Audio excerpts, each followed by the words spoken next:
Hey everyone, it's Horror Free for All, and I hope you're doing well today. So, a few days ago, I actually saw this brand new movie that's come out this year in 2025 in theaters with my fiance for her 30th birthday. And we were both very excited to go see this movie in the theaters because of the writer slash director of this movie being the same person that created Barbarian from 2022, which was another film that we really loved from that year. And I have to say that Zach Cregger, the writer and director of Barbarian and this film I'm talking about today, Weapons, in his sophomore outing, has made an absolute masterpiece. Now, before people start raising their hands and saying, yo, dude, you're obviously overhyping this movie, you're conflating its greatness. It's not that great when you really have to sit down and watch the thing or what have you. Look, I've seen various opinions on the internet about this movie. I'm well aware that it kind of has some divisive notes out there in the horror community. Some people aren't saying that it's a masterpiece by any means, but it was a really great horror film. Whatever. I'm just speaking my truth when I say that it's a masterpiece, and I'll explain why in my review. But this film, Weapons here, not only captivated me in a way that I haven't felt like in a film in a very long time, but it's something that I cannot shake out of my head. And I keep replaying scenes verbatim as my days go on. And it's making me want to go watch the movie again in theaters. And mind you, this is a 2 hour plus movie, and it's a slow burn. It's a monotonous character study. It is a very rich in POV changes type of story, as in like a deconstruction of what you would consider a horror story, so to speak. And it's methodical and it's deep rooted in some allegory and symmetry in the underbelly of what's actually going on in the action of the movie, to the point where I have to say that Zach Cregger pulled off the impossible, really. Normally, directors, when they make their first movie, it's either they have some kinks in the chain they need to fix, like a Steven Spielberg, so to speak, or they come out of the woodwork and make their magnum opus immediately. Like, well, I guess I can't classify John Carpenter in this scenario, but his first horror movie was his magnum opus, which was Halloween. Zach Cregger has pulled the impossible with his second movie being his best. I just don't see that this new upcoming Resident Evil remake that he has down the pipeline, or his third original movie that he's going to direct and write, so to speak, as well, that he's also kind of hinted at being better than this. Even though I will tell you, I was a massive fan of Barbarian when it came out in 2022. I still sing the songs that this guy is super talented. Yes, Zach Cregger, the guy from The Whitest Kids You Know and Miss March, the mid 2000s forgotten comedy movie, he has something here, right? He's kind of like this lightning in a bottle creator. I put in the same camp as Andre Overdahl, the guy behind Scary Stories to Tell in the Dark, or Last Voyage of the Demeter, stuff like that. He's in the same camp where anything this guy puts out, I'll probably go check it out. This was so up my alley, and this was something I didn't know I needed and wanted at the same time. I love when I get surprises of films like this. And I have a lot to say about it because holy crap, man, this film is honestly, like, putting aside that this is a horror movie and a mystery thriller at the same time, this is a fantastic piece of cinema, right? This is damn good. One of the most riveting stories I've seen, putting aside all genres here, in a long time. And I give nothing but praise to Zach Cregger here. And no, I am not a sloppy fanboy of this guy. I won't even consider Barbarian a masterpiece by any means. But I will say that he's got me hooked on what he's cooking with. Now, if Resident Evil's remake isn't as good as this, or if his third original movie is kind of a downgrade from this, so be it. But I will expect that.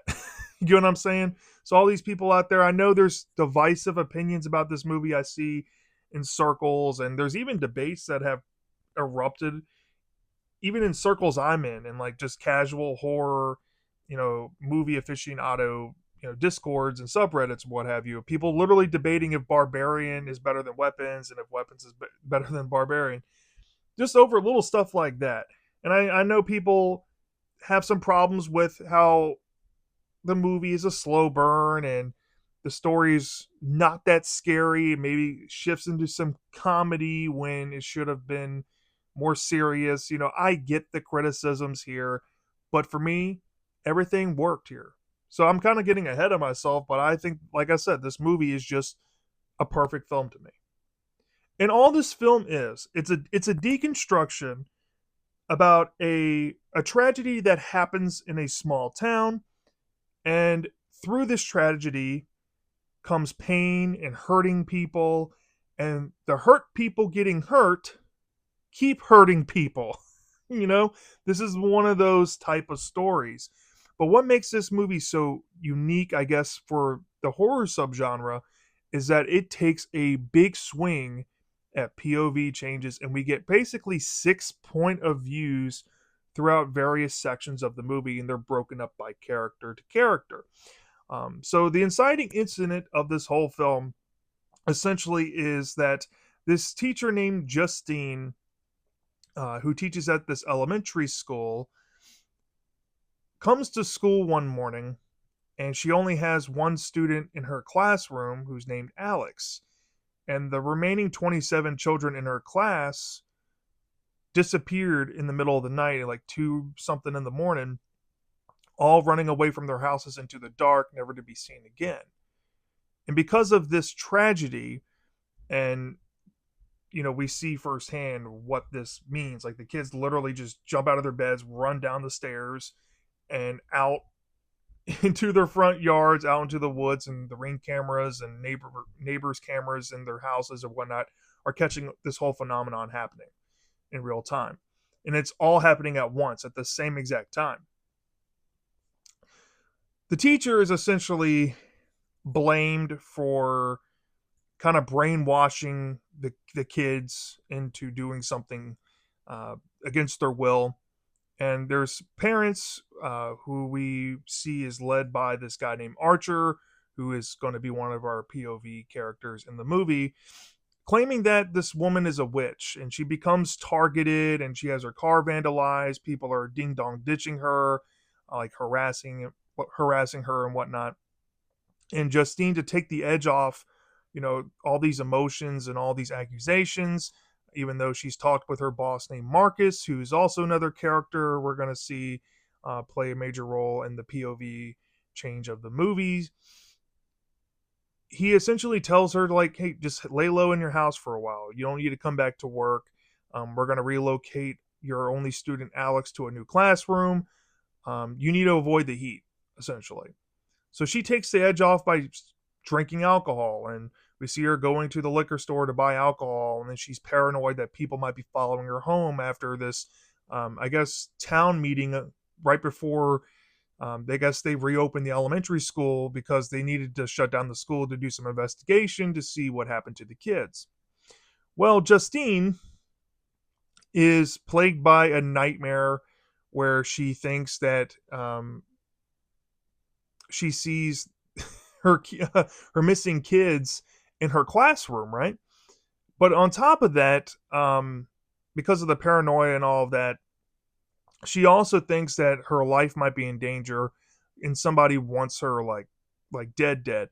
And we see that she has this connection with this cop character named Paul, who plays is another character who plays a role in the movie, and he's a married man who has a wife and whatnot.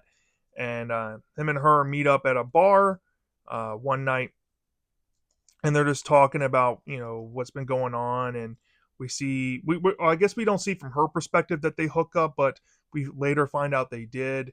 And after, I guess, the one night stand is over, Justine kind of takes it upon herself to do some investigation, which has also been a thing that she's trying to do in her portion of the story. She has these behavioral problems that go back to her previous job at a different school where she got let go because of inappropriate things, right? And she's instructed not to harass her student Alex, who has been relocated to a different classroom, but she looks into things herself and decides to, I guess, follow Alex home from school. And when she finds Alex's house, it's like boarded up kind of, but not actually boarded up. It's like all the windows are covered with like newspapers, and she tries to go find a little slit of the window to like peer inside to see what's going on, and she sees two people just sitting motionless on the couch doing nothing, and this of course freaks her out. And after that point, um, let's just say things get kind of dicey, and before we get to find out what's going to happen to her, we get a POV change to the next character, which is Archer. Now, Archer is a father of one of the missing kids of the classroom. He's played by Josh Brolin. He might be the most famous actor in this movie, maybe next to Benedict Wong, who you might recognize from the Doctor Strange movies. But anyways, um, Archer, he is grieving hard about missing his son. He's like sleeping in his bedroom every night, looking at his pictures and whatnot. We see that he's the person that vandalized Justine's car and might have been harassing her during her portion of the story. And Archer, I guess, is also into real estate and whatnot and selling houses. But because of his background and having blueprints of the town that they live in, this kind of comes in handy in his portion of the story because he starts getting nightmares as well. But his nightmares are really, really out there. And he has this, I guess, hallucination in his dream that he sees his son and he's following his son down this straight line path, I guess, through the town. And there's like this giant CGI like assault rifle in the sky that says the exact time where all the kids went and disappeared. And he ends up at this other house, or I guess parallel dimension house, so to speak. And he thinks that he finds his kid up in his bedroom, but there could be this creepy lady in like clown makeup that we find out later on in the movies named Gladys. And I'm getting a little ahead of myself there, but once he sees that, he wakes up and he's like, holy fuck, man, that was scary. Like, but he understands it's kind of prophetic, right?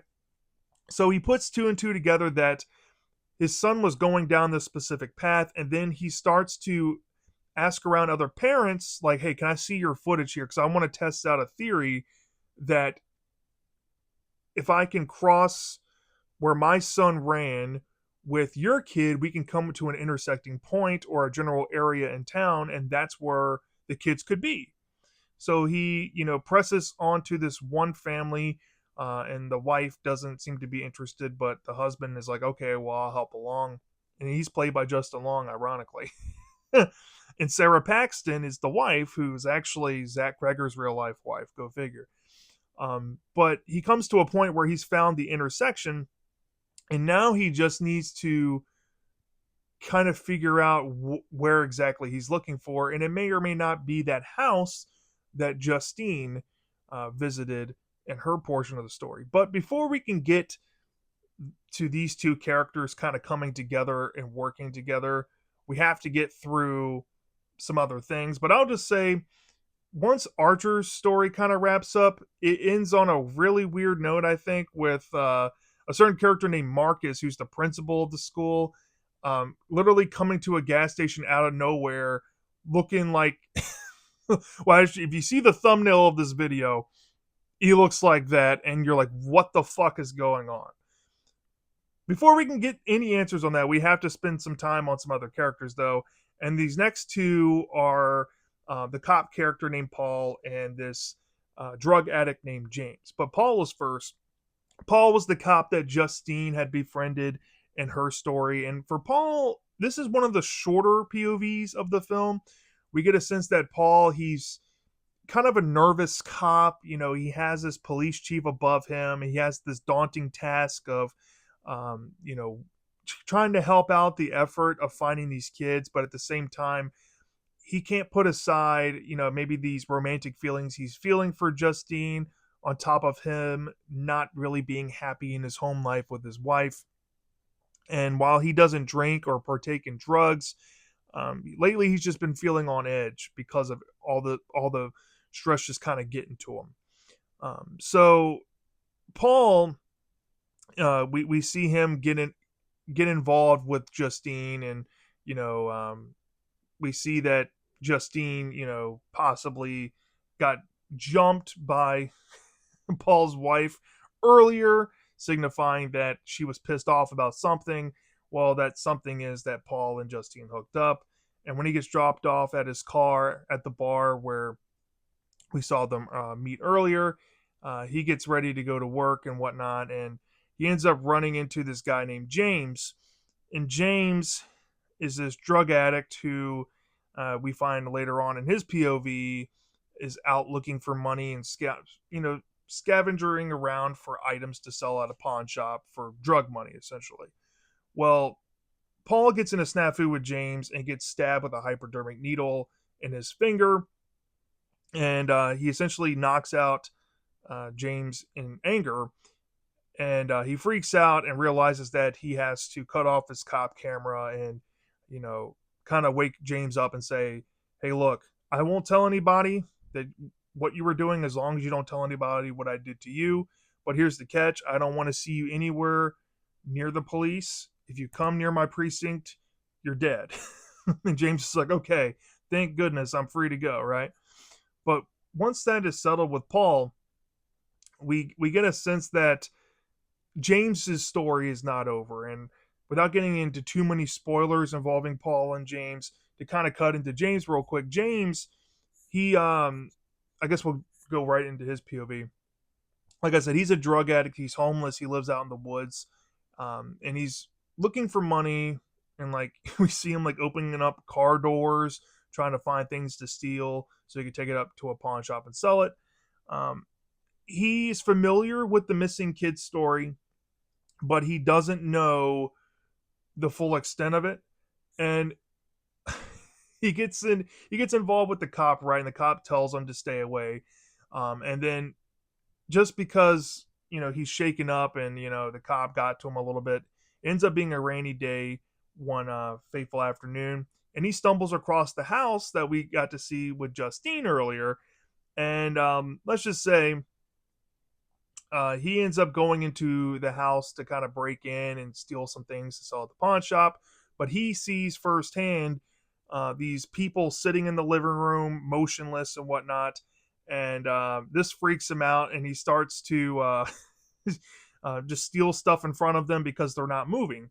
And then he looks down in the basement, and there could be a big reveal there down in the basement. And once that happens, the motionless people get up and essentially chase him out of the house.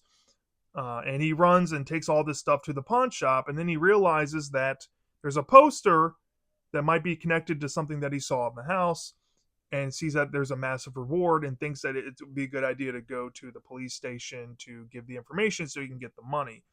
But of course, Officer Paul sees him and decides to chase him down and arrest him and whatnot, and or find him in his tent out in the middle of the woods. And we see that James might see this woman with makeup, right? That freaks him out a little bit. And then because he's freaked out, he stabs the officer in the face with 3 syringes again. And the officer's like taking him to this house that James claimed that he got all this stuff from, and where he saw these potential missing kids at. But when we go there, we find out something that is really warped that has happened to the cop, and something grisly is probably going to happen to James. Before we get any answers, though, we have to cut into the next to the last POV, which is the principal Marcus. Where we left off with Marcus, Marcus was at a gas station with his face looking like, well, the thumbnail. And we have to get caught up to speed how he ended up like that. So Marcus is the principal, and we see early on in the movie, I haven't really gone over this much, but we see that the little boy Alex, he got interrogated by the police, and he had this aunt named Gladys and his dad come to, I guess, his defense and help him speak to the police. And Marcus is hearing Justine's plea about something weird going on with Alex's house, and Marcus is like, "Look, I'm going to pretend this conversation didn't happen and that you didn't follow the kid home, but you need to like chill out with this until we can, get things sorted out, so to speak." So he and his husband, or I guess life partner, they're at home living a normal life, but he's also trying to kind of meet Justine halfway and get in contact with Alex's parents, and he gets in contact with the aunt Gladys and tells that he needs to see the parents in order to do something specific with Alex. I forgot the exact details because I've only seen this movie once, but he essentially needs them to come meet with him personally.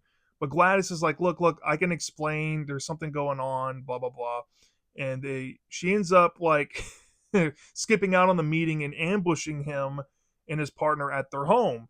And once she's invited in, we get this bombshell revelation about this Gladys woman and why she's been in all these dreams and why she's seemingly stalking people that come close to the house.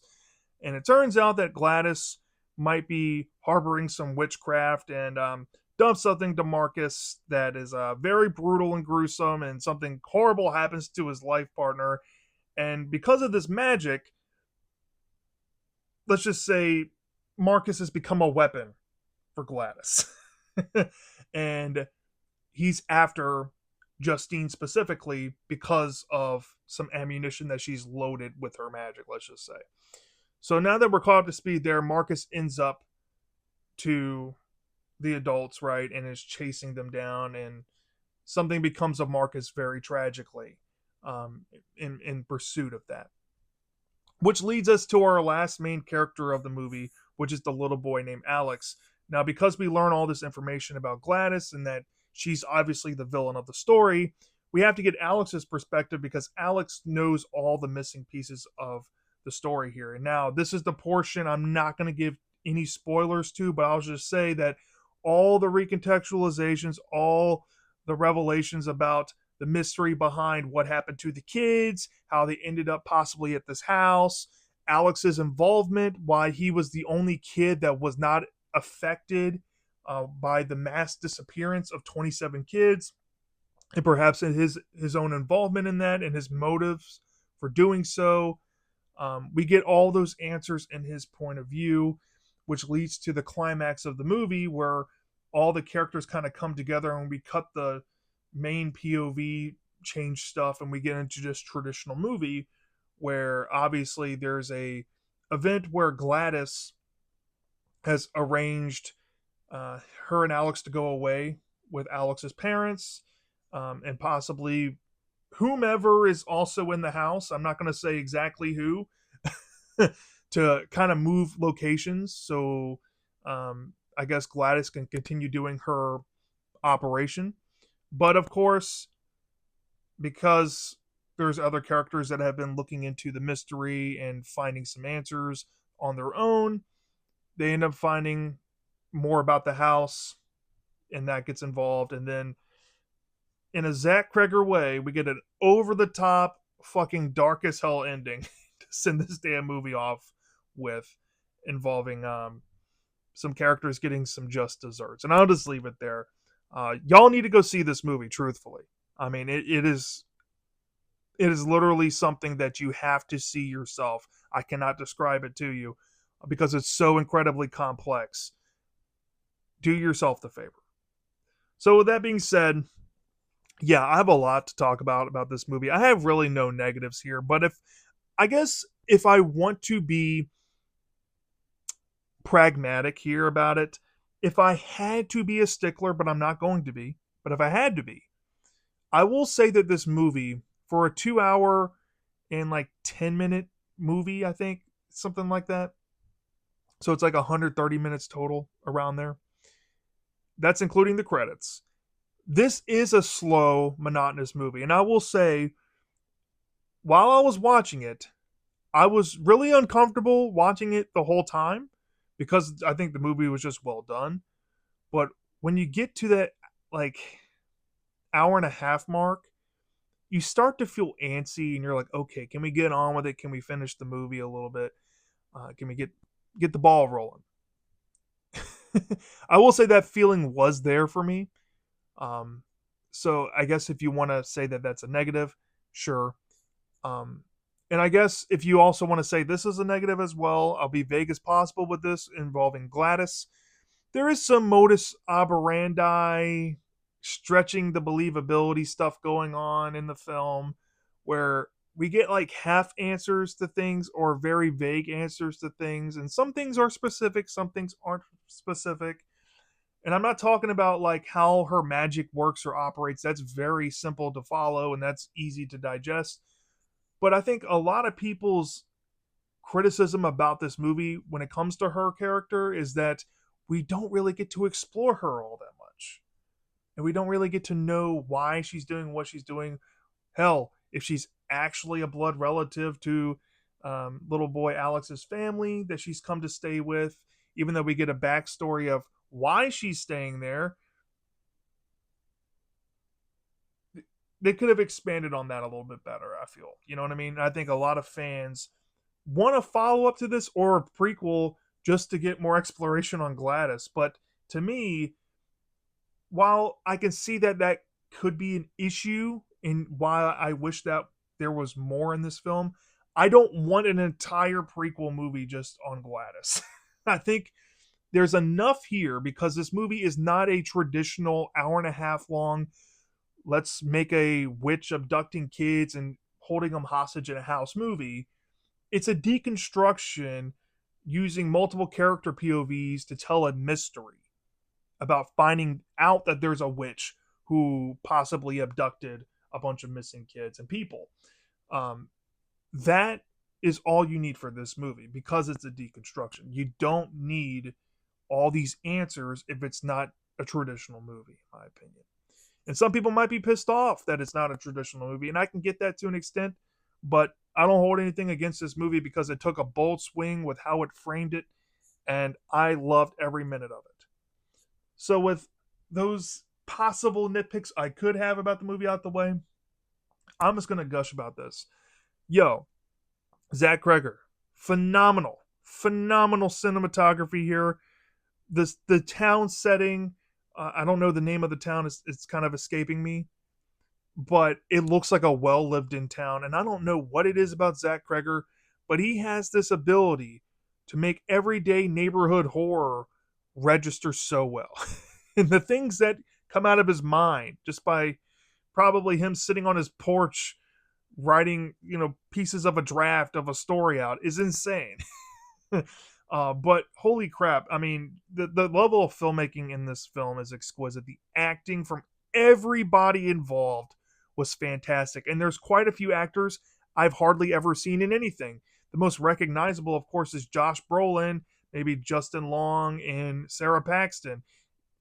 I don't know if Justin Long and Sarah Paxton were, I guess, bit roles or nods. Maybe that they might be connected to Barbarian. I don't know. Um, but seeing them in some smaller roles was kind of fun. And Josh Brolin getting, I guess, a star vehicle role here. Seeing him, play in a horror movie is always fun for me. But these new actors, like the lady who played Justine, I don't know her name. It's escaping me. I wish I wrote it down for this review.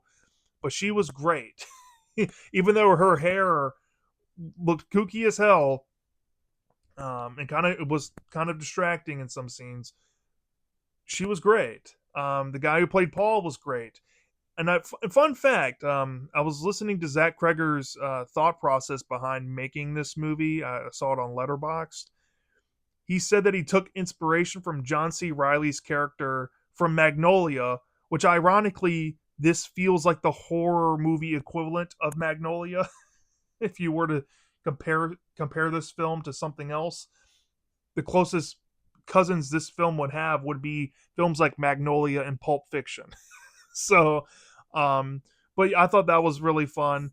The guy who played Paul was good. James, the drug addict character, he was probably one of the more enigmatic and fun characters in the film. I thankfully had a great theater crowd in this experience when I saw it in the theaters, and people were laughing their asses off at this portion of the movie. And this is where I guess majority of people's criticisms come in, because I would say from the Justine, Archer, and Paul POV arcs, it was mostly serious toned and drama filled and mostly focused on the mystery. But once we get into the James, Marcus, and Alex segments of the story, or maybe just the James and the Marcus ones, that's when the horror comedy and the absurdity shit comes out. And I guess the horror gets turned off for a little bit for some levity here, which is a juxtaposition, but it was fucking entertaining nonetheless. And I had a blast with James's character. And the shit they do with the principal Marcus character in this movie, holy fuck, man.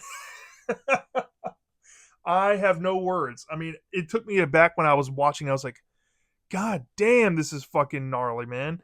Um, and getting into like the horror side of things, I think most of the horror dump of this movie comes into the emotional side that we see basically in like the first two characters of Justine and Archer, and then our last main character that we get to see, Alex.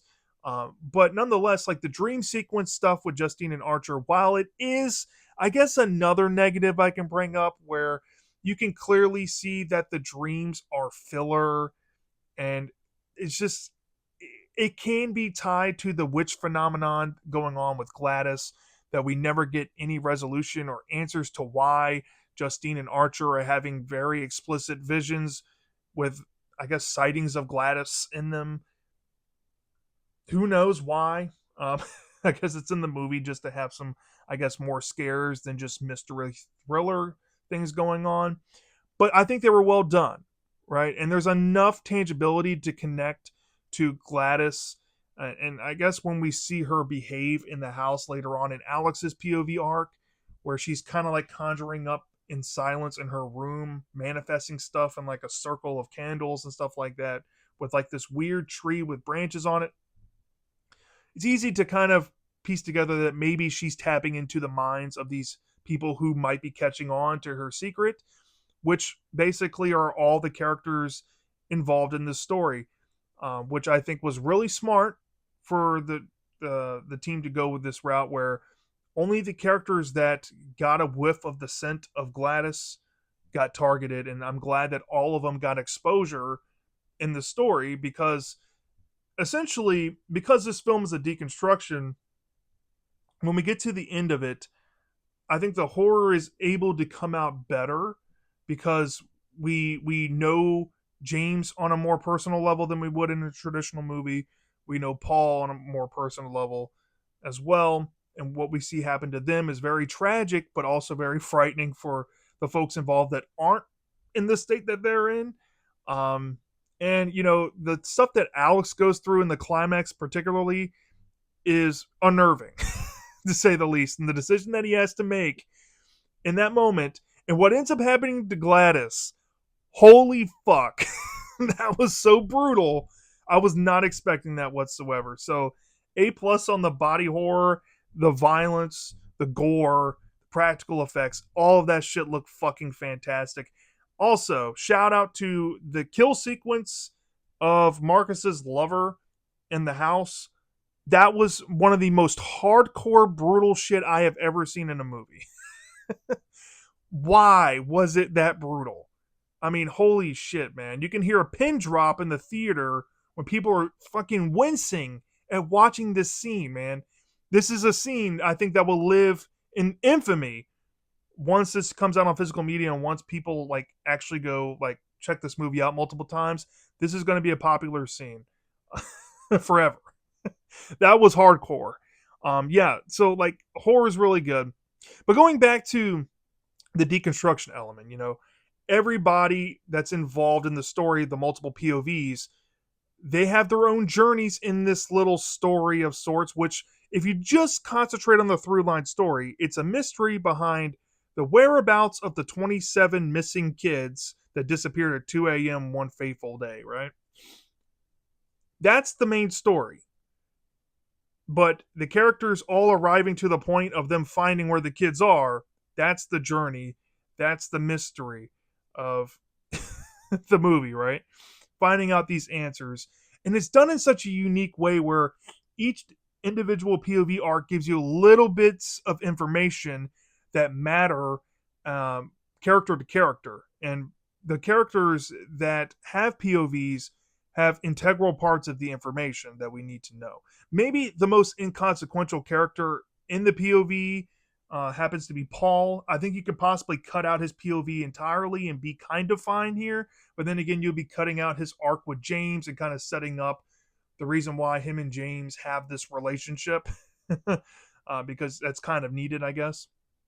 But other than that, it was expertly woven. It was so intriguing and captivating. I can't tell you how glued I was to this movie. Even though I told myself going in, like, about 10 minutes in, I'm like, this is going to be a slow burn. You're going to have to stay awake. I was worried about falling asleep if it got boring, but it was never boring. It did not let off the gas. It just kept throwing things at you. It kept the the mysticism of the story going on, and it was just enthralling. I don't know what else to say. It was just one of those films that catches you and you can't look away. The opening scene is probably one of my favorite opening scenes in horror movie history now, with the music playing and like how it sets it up with the narrator and the little girl talking about the kids going missing. That was absolutely iconic. That was so beautifully done and well shot, well choreographed, well narrated, all across the board. A plus for that. Getting you sucked into the movie. And honestly, where the film ends up in the climax and how it ends, I can see people being upset about how abrupt the movie ends and how just ridiculous it is and how depressing and fucking dark and a downer of an ending it has is kind of depressing, and you probably don't want to see the outcome end up that way. But for me, I loved it. I thought it really did work for this type of movie because, this is a commentary about hurt people hurting people. Every person that we got to meet in this movie were hurt people. You had addicts who are willing to steal from people and hurt people to take from them, and I guess try to capitalize on tragedy for monetary gain. You had a cop with a broken marriage, extramarital affairs, and I guess working around the rules of his law enforcement job, for his own self gain. Justine, the teacher, being vindicated as, or I guess vilified by the community as being this witch and the person responsible for all these kids and taking on that emotional weight and, falling into a state of depression and loneliness and fear. She kind of lashes out and does her own ways of hurting. Archer, the grieving dad, hurting the teacher, out of pain and anguish for what happened to his kid and not knowing what happened to his kid, right? And then Alex and Marcus, right? Marcus is probably the least likely character to fit what this movie's talking about, but still he has a huge part in sticking up for Justine. And I guess the main person he does hurt is Justine because, while he takes her side, he doesn't let her try to heal her depression. You know what I mean? And then Alex, the poor kid, man, what he goes through in this movie is so heart wrenching, man. And the decisions he has to make for his family and from to hopefully save them, not going any further than that, was eye opening. It was just absolutely harrowing. Honestly, I've ranted so long about this movie, y'all. I'm just gonna wrap it up short and sweet here. This was an absolute masterpiece, a 5 out of 5 film all day. If you have not checked out Weapons, go do yourself the favor, go pay the money, go see it in theaters. This is one of those movies I will definitely say you need to see in the theaters. Now, if you wait out and you want to get it on physical or check it out on streaming, you can't go wrong there either. But seriously, do yourself a favor, watch it sooner than later. And watch it before anybody can tell you that this is a crappy movie or anything. No, go watch it with an open mind. I think a lot of people will love it. This is one of my favorite movies ever made. And yeah, I'm going to constantly sing the praises of Zach Cregger for this one. So yeah, that's my thoughts on Weapons. Let me know down in the comment section if you've seen this movie before. Did you love it? Did you hate it? I'm dying to know. and I'll see you next time.